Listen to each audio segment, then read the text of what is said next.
The European Union is facing a serious reality check. What happens when Uncle Sam decides to pack up and leave? With Trump pulling the plug on military aid to Ukraine and cozying up to Putin, Europe suddenly finds itself scrambling to beef up its own defenses. The EU's big solution? The ReArm Europe plan, an ambitious 800 billion euros military spending package designed to make Europe more self-reliant. But there's just one problem. Even some of Europe's closest allies aren't buying it. The Dutch parliament narrowly rejected participation in the EU's defense plan in a dramatic 73-71 vote, despite the proposal coming from their own Prime Minister, Dick Schoof.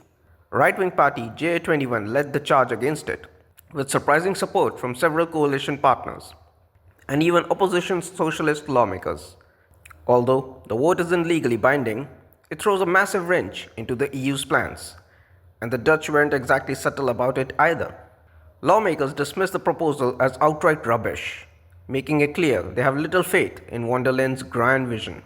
The plan, pushed by European Commission President Ursula von der Leyen, aims to mobilize nearly 800 billion euros to boost Europe's military strength.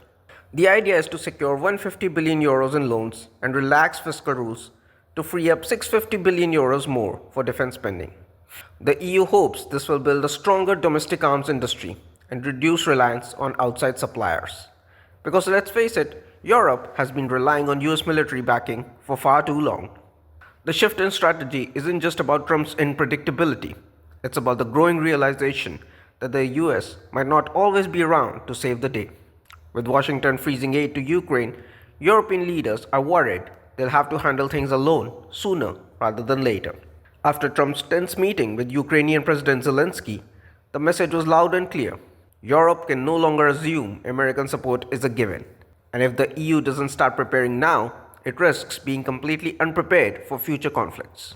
The EU's defense push has some strong backers, with German Foreign Minister Annalena Baerbock calling it an important first step toward Europe taking charge of its own security. Even NATO Secretary General and former Dutch PM Mark Rutte has thrown his weight behind it, warning that withdrawing support would be irresponsible. But in countries like the Netherlands, skepticism runs deep.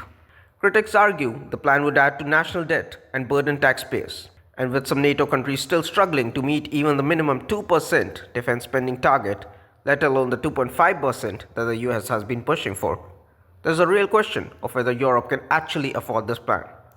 For all of the EU's dramatic meetings and bold proposals, the truth is that most European citizens don't seem too worried about this so-called grand plan. Defense spending just doesn't get people fired up the way economic issues do.